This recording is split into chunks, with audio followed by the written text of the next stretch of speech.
perkenalkan saya Ika Retno Putri, mahasiswi program studi Pendidikan Bahasa dan Sastra Indonesia Universitas Sriwijaya Angkatan 2023.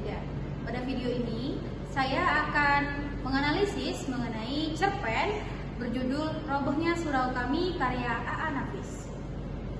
Manfaat yang saya dapatkan saat membaca cerpen ini adalah saya bisa mengambil nilai-nilai keagamaan yang terdapat pada cerpen ini. Nah, di dalam cerpen ini diceritakan bahwa banyak sekali hal-hal seperti berupa kita harus memikirkan juga bagaimana orang lain hidup di sekitar kita. Jadi kita tidak boleh berpikiran hanya kita saja di dunia ini dan kita menggunakan kehidupan kita itu untuk di akhirat saja.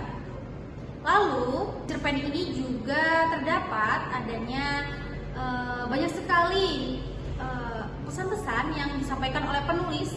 Nah, penulis di sini menyampaikan pesan itu sebenarnya kalau saya membaca itu dia bisa berupa kritik terhadap politik pada saat itu, pada masa itu ya di Indonesia. Pada cerpen ini juga saya mendapatkan banyak sekali pengetahuan baru seperti gaya bahasa, lalu bagaimana A.A. Nafis ini menuliskan cerpen tadi sehingga saya itu bisa saya tidak terpikir ya awalnya plotnya akan seperti ini begitu. Ternyata saya bisa mengetahui pengetahuan yang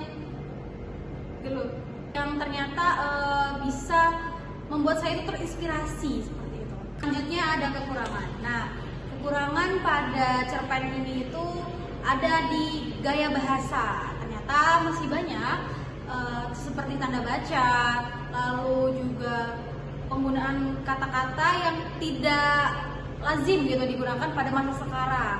Lalu juga kalimat-kalimat berimbuhan yang ternyata memang jika digabungkan itu menimbulkan makna yang rancu seperti itu. Jadi untuk pertama kali pada saat saya membaca cerpen ini, saya merasa ini maknanya apa seperti itu.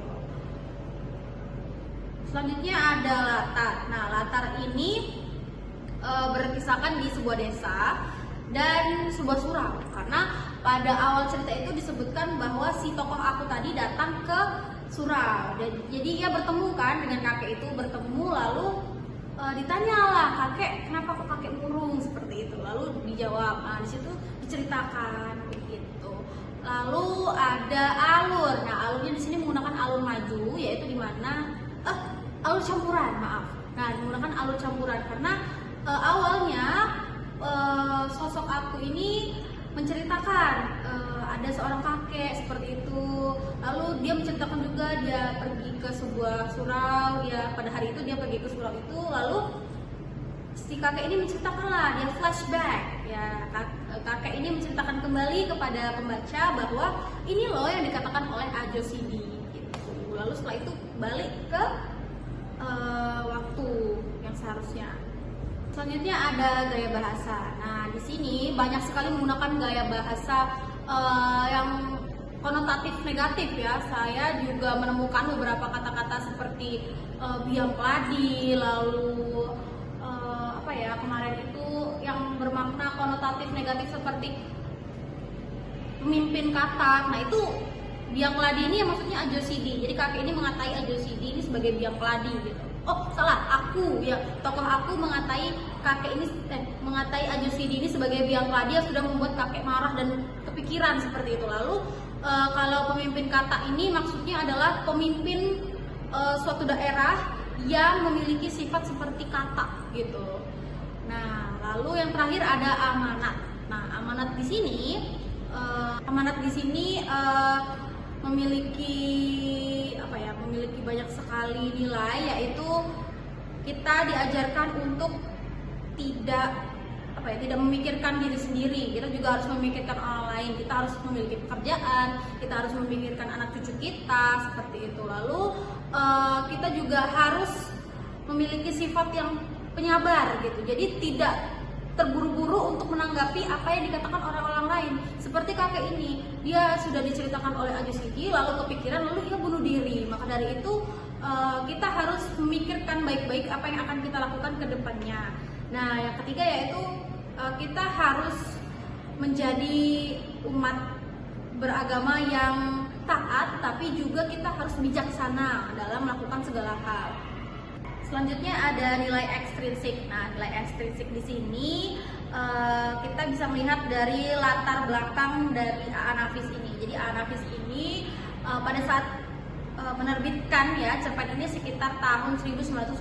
Nah, di mana pada saat itu sedang terjadi gejolak politik yang cukup berat gitu ya di Indonesia. Lalu juga mulai banyak sekali muncul sastra-sastra yang memiliki sindiran-sindiran keras terhadap politik. Nah, ini juga akhirnya mempengaruhi lingkungan sekitar pengarang gitu kan. Jadi A.A. Nafis ini melihat gitu, oh adanya pengaruh gitu di sekitar saya ini sedang terjadi gejolak politik yang luar biasa. Lalu juga banyak sekali pada saat itu tokoh-tokoh yang menciptakan seperti perkumpulan-perkumpulan baru yang akhirnya ternyata itu tuh menyesatkan masyarakat seperti itu. Lalu kita akan kita bisa melihat adanya pengaruh sosial budaya ya. Pada saat itu juga masyarakat di sekitar tahun itu juga memiliki pemikiran yang sama, yaitu banyaknya gejolak politik yang terjadi gitu. Jadi memang cerpen ini sangat bercermin pada kejadian pada masa itu. Nah, itu saja yang bisa saya paparkan. Saya ucapkan terima kasih. Wassalamualaikum warahmatullahi wabarakatuh.